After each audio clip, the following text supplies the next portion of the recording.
actually say it, but in our mind, we always coming in with such deep anger and animosity towards somebody advancing further than me instead of being happy for somebody doing all right. Yeah, that's right. Damn sure right about that. And it's your own goddamn people, your own. But we so conditioned to attack other people's dreams. That's right. In our own community because we have failed to accomplish and pursue our own dreams. But you already know why that is. Because when you see somebody trying to do something, gee, you know how it goes. Nobody want to be that thumb. Everybody want to be one of the fingers. They want to mix and mingle. Yeah. Nobody want to be the one that stick out. And the more you see me accomplishing what I'm trying to do, the more it reflects that you ain't doing what you supposed to do. But but I say that's a trained condition. Exactly. So we have to figure out how do we break this trained condition in our community because I clearly vision in the next 5 years after this new thing Barack Obama is gone, the new mission in the next generation that when we going through this Trayvon Martin thing, the upper class people in power is watching how we react towards them on handling this thing in our community. And they're going to see that, well, we can't allow, because that's at a boiling point, because right now, if you listen to talk radio, the white structure in this country is afraid. They're paranoid right now. And when they see young brothers that's walking the street due to the tension of this Trayvon Martin thing, they're afraid that we're going to explode on them because they understand we are misguided people. They understand our misguidance because they've been the one training us for the last 40 years and 50 years. So they understand when we're not in our box and being satisfied with killing each other. Now we done come to think about, well, one of y'all done killed us. Now we're going to get y'all. Now we're going to see. And one thing that we've always been, keep them niggas in the box as long as they're killing each other, it's all right. Okay. But when they get thinking out the box and thinking toward looking at them, as like they said 2 weeks ago, gun sales rose again. Yeah. That's just like when the crack was on. Long as the black neighborhood, it was okay. They ain't give a damn. But when the strike getting up in the white neighborhood, and that's all kind of shit. But I tell people about understanding urban warfare. That's all Iraq and Iran was, teaching these military soldiers urban warfare. Because just like what happened in New Orleans, these people with this homeland security is waiting to inject martial law soon as we get out of line. Yeah. As soon as we get out of line, all these people that went and bought all these weapons off the shelf, and we thinking we got something with these cap guns in the hood, they better get rid of us. You got these cap guns, you might have a few little pistols, these people got guns. Take your house off the block. They got Take your house off the block. People got some stuff on there. Yeah, they got the budget. And we're running out and playing with these cap guns and gonna deal with people that's, we got to understand, as the black community, we only make up 15% of the population. We don't even touch the 300 million of them that's in this country. But we're so caught up in our little old lifestyle and not fight amongst one another and divided amongst one another and trying to fight a system because we haven't figured out how to unite together. See, the key to our problem, if we could just unite overnight. Yeah, but gee, the only thing you can do is, you know what I'm saying? Ain't no hating in me, man. You know what I'm saying? Yeah. I ain't never been no hater. So all I can do is stop and applaud that white man. Yeah. See, cause that Willie Lynch thing was bad. Well, that Willie Lynch syndrome fool, man. But like Muhammad said, this man has been brilliant. He's brilliant. Yeah. And how he have been able to control and manage people all his life. Yeah. We have been the one caught up in not understanding how do we, but you and me, as we went through our journey, we was able to mentally look at this system from the inside out and from the outside in to where we was able to educate ourselves to be prepared to fight this war in survival mode. Yeah. You know what I'm saying? We know what to look for. We know what to sense around us. Yeah. We know how to watch out for the traps. You know what I'm saying? So a lot of times we have not properly taught generations that come behind us how to have these skills that our grandmothers taught us. Our grandmothers taught us them skills on when when you go across the track, boy, watch yourself. I mean, they was clearly telling you this here. They was saying, how to prepare yourself when you left the house. I was just at this thing this morning at the community cleanup. Half the brothers walk out the house. You know how they came to go clean the community up with their pajamas on.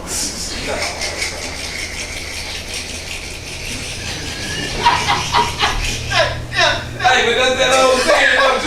For real. That's that old saying, man. They say if you knew better, you'll do better. You do better. But see, that's what I'm saying. But you know, you see these city officials and mostly the brothers that made it to the administrative level in the city to deal with Sunnyside young brothers that go to urban schools. They can't really relate to why would that brother walk? Who let him out the house with his pajamas on to do community cleanup on street corners to where the public can see him? See, then they hanging on his ass. Yeah, they're hanging on his ass. They don't want to talk to him. But see, they don't want to talk to him because they don't want to be associated with the embarrassment that come with that. Because as other communities see our young brothers, they look at him the same way. They don't look at the young brothers and say, nigga, y'all done failed them children. Yeah, and that's where you came from. And that's where you came from. Yeah. You think you up here with us, but we got a different plan for you, nigga. If the bullets gonna fly, you gonna get one too. Yeah, right. I don't care if you got a master's degree behind your name. I don't care if you're Muslim, Christian, or whatever. If the community that you come from that look like you is out of control, you gonna have to go with them too. Yeah. You don't get no pay. You don't get no pay. Yeah. You done failed your children. And that's how they look at it. Because anytime we look at that news, I don't care, still today, if something tragic happened on that TV, you still hear them grandmas say, man, I hope that ain't a young black kid. Yep. You know what I'm saying? Yeah. So we are all can't get away from the issues that deal with our community. And we're going to have to figure out a way, how do we utilize our dollars to where we can start advancing our babies to a different level of thinking. We got to quit playing checkers in this world when everybody else playing chess.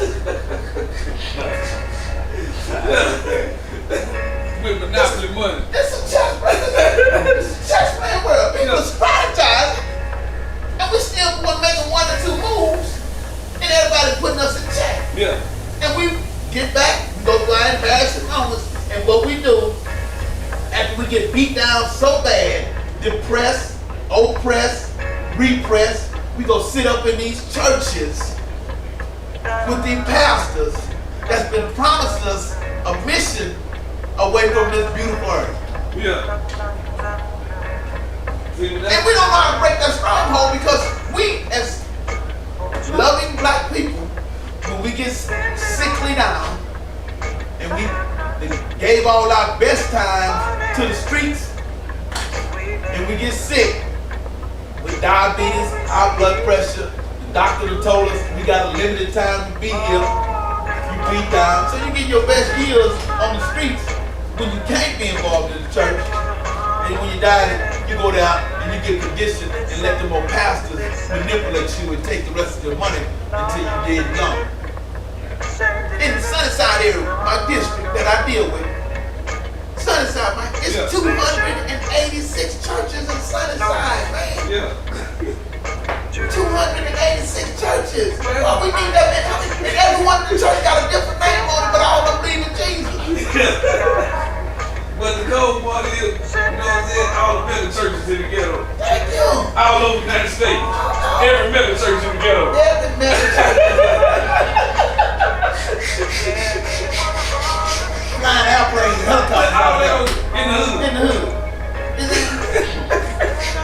But we can't, the brilliance about that, you know, you can't blame that new theology that they teaching these preachers, because I was at the outreach ministry church right there on Belford and Jutland. When they gave Boris Miles, they gave him a certificate, you know, for community service work. I'm sitting there listening to the preaching on Sunday, last Sunday, and I'm sitting there and I'm just checking him out and how he uses his language and the music to attack the emotions of black people, to move them like robots. And we're so deeply suffering from our own personal guilt. Because I tell black folks all the time, I say, we got an inner guilt because somehow we know, being a part of this system, we have not only failed our communities, which we don't know what that is. I don't know what a community is, a black community. Because a community is people that teach and that educate their children, reproduce businesses in their community, and they leave a legacy behind so their children can take it on. That's what I call a community. We're not doing that. We just went through Sunnyside with a group of white women, white folks that just been put on as the Houston Redevelopment Committee for that Sunnyside area. Now I'm riding around, they don't stay, one of them been in 3 years and the other don't stay in Sunnyside. And I'm running through Sunnyside, man, I'm looking at all the pressure that young people have to come out their house and deal with on how do you wake up every morning and cross the street from your house is an abandoned building that's been there, and crack addicts coming out of there, beer bottles everywhere, the field is full of garbage and trash, I said, how do a baby see hope in an everyday life? When he walked out his house, he got to see this kind of pressure and stress. And you coming in here talking these big time talks on what you think that needs to happen, what we need to do. We've been suffering from this for the last 30 to 40 years. And you expect these young people to become productive citizens? I go back and send them to the rehabilitation center. How you gonna rehabilitate if they ain't never been rehabilitated? Thank you. If for the majority of my youth, I've been waking up to oppressive situations. I've been, because to live in that kind of oppressive situation to where you still got blue tarp on your house. From Ike. From Ike. You still dealing with leaks in your roof from Hurricane Ike. Yeah. You know what I'm saying? You go outside, you gotta watch how you walk or you don't want to step your foot through your own porch. Yeah. You know what I'm saying? And you got to walk down to the store, you got to step over alcoholics. What mind do a baby have to go through